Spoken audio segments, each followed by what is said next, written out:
Columbus with Joseph Sillo Jr., writer of Blind Prophet. Joseph, how are you doing today? Very well, very well. Good to meet you. Now, this caught my eye immediately. Both the title sounds fantastic, very evocative, and I'm liking the art style I'm seeing as well. Could you run through the story a little bit for the listeners? Okay, Blind Prophet's the story of a blind autistic savant, and they do an operation on him to try to stimulate his vision, and then it gives him the ability to see into the spiritual realm. He starts seeing angels and demons, and can read how the demons are tempting people. It's a fantastic concept. I like the idea that you're pulling from all those religious mythologies and such. Is he aware of what he's seeing, or is this sort of circumstantial to him? Well, when he first starts seeing them, nobody knows what he's seeing. They can't understand what's going on, and they have to figure out that, this is what he's seeing. Then they have to figure out, well, is this really real? Because he's just hallucinating. At least that's what the doctors think. He's hallucinating. So it evolves over time that the things seem to be corresponding with realities in the world more and more that they have to pay attention to. He's starting to see the connection between what he sees and what's happening. That's right. And it gets really big. So he goes to Washington, D.C. So he has a savant ability to play the piano. So he can play anything he hears on the piano. And he wins the contest to play for the President of the United States. So he goes to Washington, D.C. and he's playing for the President of the United States. And he has a series of visions about what the demons are planning for the United States, which are not good. I would imagine. And how many issues do you have out right now? So right now we have 4 issues that are out. There'll be a total of 7 that will complete the storyline. And where is this available? Are you on Comixology or just selling personally here at conventions and things like that? It's only available through the website or at the comic book convention or anywhere else where I might be selling them out of my trunk or whatever. Sure. And what is that website, if you don't mind? The website is www.blindprophetcomic.com. That's all one word, Blind Prophet Comic. Well, that's easy enough to remember. You see some of these URLs that have some kind of alien code language behind them. And if you don't mind my asking, what was your funding process? Did you handle all of this, you and the artist yourself, Kickstarter, anything like that? Well, we did an Indiegogo where we raised a little bit of money to fund the printing of the first episode, but since then it's mostly been just me funding it myself. We did a little bit of a Kickstarter for putting the first 4 episodes together into like a trade paperback or a graphic novel, and we tried to raise some money for that, but the Kickstarter didn't raise enough money, so I'm funding it all myself. Well, it's an impressive effort. Everything looks great. What I've seen is awesome. I especially love the concept. Do you have any plans for spin-off comics, sequels, things of that nature once you finish your 7-issue run? Well, it is set up for a sequel, but nothing is written. So I'd have to figure out what adventure we get into after this one, because this comes to a pretty good stop, but the villains are still around at the end. So, but they're kind of defeated and driven off. And I'm sorry, that's a bit of a spoiler. I'm sure anyone could imagine. At given time, we'll see the hero prevail. Well, it looks wonderful. I can't wait to see how it plays out and what comes next. Once again, that is blindprophetcomic.com. Blind Prophet, child born blind, seeing beyond the veil. And again, I'm here with Joseph Sillo Jr., who is the writer. Joseph, thank you so much for your time. Thank you very much. And best of luck on your future issues. I'm sure you'll get them out there because the stuff looks awesome. Have a great show. Thank you very much. All right, so I'm walking down Artist Alley at Wizard World Columbus, and out the corner of my eye, the old school Wizard magazine laying on the table here, and I get to come over here and I'm introduced to Victor Dandridge. Thanks for talking with me for a few minutes, man. Oh man, thank you. Can you tell me about this comic book that looks like the old Wizard magazine? That's incredible. Thank you. Okay, so what it is I've always wanted to get a Wizard magazine cover. I mean, name me a comic book artist that, got their start in the 90s or even earlier, honestly, but has been around since Wizard. Oh, yeah. That didn't want to have that. And so with Wizard having gone, through its transition and now becoming Wizard World Comic Con, I never would have gotten that chance. So I was like, you know what? I've been working with the company. I'm going to ask them, would they be, upset if I made variant covers of my books with a Wizard magazine style piece on the cover? And they were like, you know what? That's hilarious. Like, let us know if it works. And I'm like, I'm totally doing it. So I did 4 variant covers, and it's just a cool nostalgic piece. I mean, if you know what it is, you get a laugh out of it. If you don't know, I mean, it's cool. People might walk by, but for those of us that are old heads at this, it's a thing. Yeah, that's why I'm here. It drew me right over, man. So you mentioned these are variant covers for a comic that's already existing. Can you tell us about the comic? Absolutely. So I self-published through my imprint, Vantage and House Productions, and I have 4 major titles through my imprint, each one falling into a different age group. So our all ages title is Wonder Care Presents The Kinderguardians. I do that book with Justin Castaneda. It's a brilliant book. It's essentially Muppet Babies meets the Justice League. And so, it's so much fun. And so we did, a cover for that one. We also did Origins Unknown, which is an anthology series that I do with Jacob Newell. And that one's a lot of fun. It's an homage series, kind of gives some leanings to some of the classic DC characters like Superman, Wonder Woman, Green Lantern. And then we also have our young adult title, The Trouble with Love, which I do with Harold Edge and Ryan Carter on colors. And that one is probably my most critically acclaimed title to date. We feature a Superman that has a wife and a family, but then falls in love with someone else, and years later has to explain how human he is to his own kid. Wow. Yeah, I know, right? Like, that's heavy. That's deep. That's heavy content. That one is a good one. And last and certainly not least is the Samaritan series that I do with Ren McKenzie, and that one is an urban take on superheroes. It's a guy with no costume, no code name, moves into a crime-ridden area and starts systematically cleaning it up. Very hands-on, very aggressive. That one is definitely a mature title. So we did some cool stuff, and I want to give it that classic feel. I think you succeeded, my friend. Thank you. Now, one more thing before we go. We are actually Con Radio Yes, we are. neighbors. You're from the Hall of Justice podcast, yes. right? I co-host Hall of Justice with Seth Everett, so you guys can definitely check us out on the Con Radio Network, along with you. Yes. Hall of Justice and Candare. Check them both out. Do it. Thanks so much, man. Thank you, man. This has been great. It's awesome. It's awesome.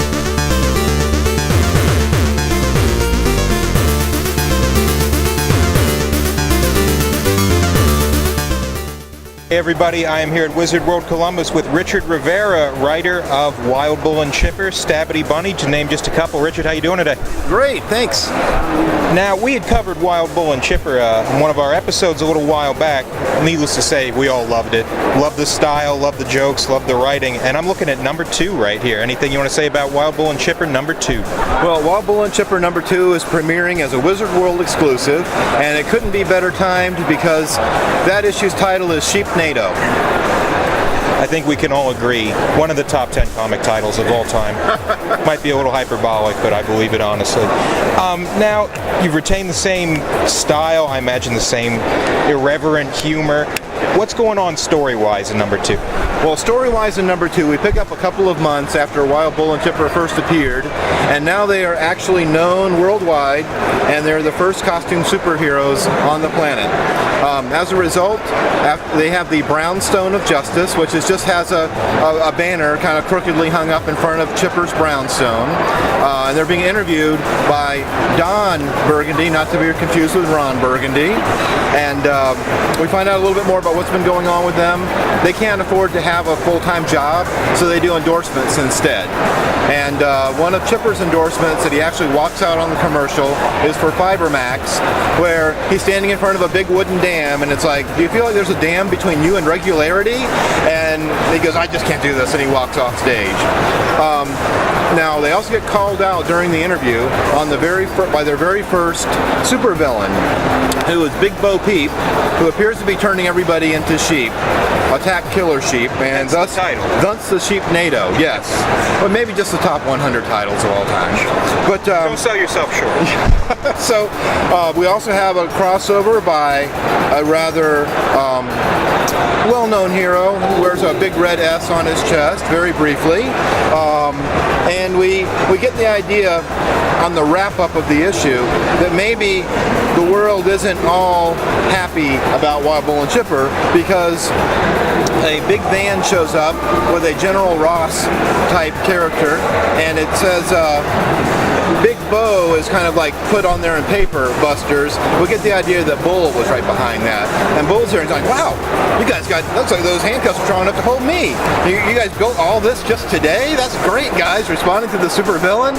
And we also meet Devoid and Grudge, who are some very more traditionally drawn supervillains that appear to be very serious, and they're kind of they're behind the scenes, they can't see them. And since we are on video, I'll show you Devoid and Grudge. And for the people who are just hearing this, check out the video, because it's super awesome. These guys, as you can see, after you got Big Bo Peep, who basically looks like a very large Bo Peep, we go to Devoid and Grudge, who are much more serious looking villains. Sinister look to them. Yes, absolutely. And we find out that we'll be seeing them later. Right now they're tracking down a runaway, but we'll definitely see them before the end of the 5-issue arc. Fantastic. All of it looks incredible. Do you have any plans after this issue? Big story reveals, sequels, spin-offs, anything like that? Well, what we've got, issue 3, unapologetically, is the all wrestling issue. So issue 3 is the wrestling issue. Issue 4, we discover that they, of course, too, also live in a multiverse.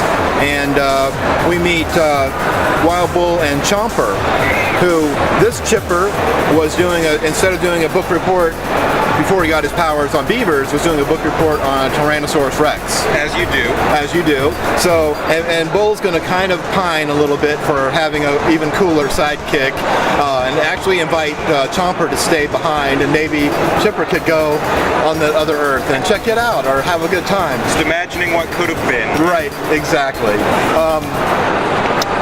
Issue 5, we run into Bombastic, who is a hot dog vendor who looks amazingly like Napoleon Dynamite. And we find out a little bit more really about what's going on, a little bit more why Chipper has his powers, and the fact that they're actually involved in a much larger game that's going to decide the fate of our dimension.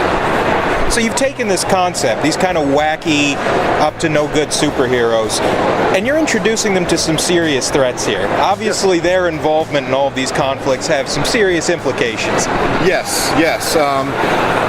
At the end of the second 5-issue arc, by issue 10, we will have resolved this larger battle and decided whether or not superpowers will exist in our dimension. That's a pretty serious burden to make that decision. Yes, and unfortunately, the reason Chipper was chosen, we'll find out in a not too flattering way, is the fact that this entity chooses his opponent, and he chose the one that's least likely to beat him. Fantastic. Well, Richard, once again, all of this looks incredible. I'm sure the reception's been great. I see people buzzing, flocking to your booth constantly. Yeah, we've been very pleased with the reception, and of course this is one of those very rare times when we have our artist here as well. Dwayne Biddix is the artist for both Stabity Bunny and Wild Bull and Chipper. And one other announcement, Drew Moss, who's doing Storm Pirates, he just got picked up by Image to do the next arc of Copperhead. But he still loves Storm Pirates and will still be doing Storm Pirates as well. That's fantastic. He can keep to what he loves and make a little extra on the side. Absolutely. Doesn't hurt to be an Image artist, I'm sure. I wouldn't think so. Yeah, a label like that. Right. Again, man, all of this looks fantastic. Thank you so much for your time. Thank you. And you know how to reach us. We'd love to have you back on the show anytime. Soon. Absolutely. Excellent. Glad to hear it.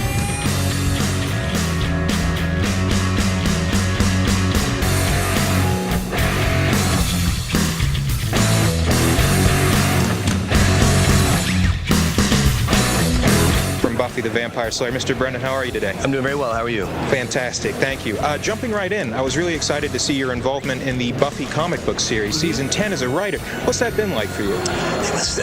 It was just a different, it was kind of nice just to be a part of the actual creating of it, of the world, instead of just saying the words. Sure. And then writing the words that I then said. So it was just nice to be on that side of it. Yeah. Right, to be able to take control of the evolution of the character must be. Yeah, I controlled all of Season 10. That was, I was the Joss of Season 10. That's quite an honor, right? Don't quite a let title. people tell you any differently, because they'd be lying. Plenty of liars Yeah, out they're there. a bunch of aren't throw liars. you? And something I wanted to ask you about that some of the fans may not have seen much of, but certainly should. You did a lot of work with the Blank Theater Company in Los Angeles, didn't you? I did. I've done probably 5 or 6 plays with them. One of them was a one-man show. It was a David Sedaris piece called The Santaland Diaries, where I play a gay elf. I'd actually read the Santaland Diaries. Fantastic Oh, it's stuff. great. It's just so funny, and I had a blast doing it, yeah. And I saw the production of Lobster Alice and well. Yeah, that was my first play ever. Was it really? Yeah. You brought a fantastic energy to it. Yeah, I didn't know. I mean, yeah, I was on stage from beginning to end. I think I left once to get a spoon or some tea, and I'm like, No pressure, right? not at all. Not at all. Would you consider doing more stage acting in the future? Absolutely. I love it, yeah. Excellent. And what attracted you to it to start with? I think, I had time to do it at that point, because up until that point I was pretty busy doing the TV stuff.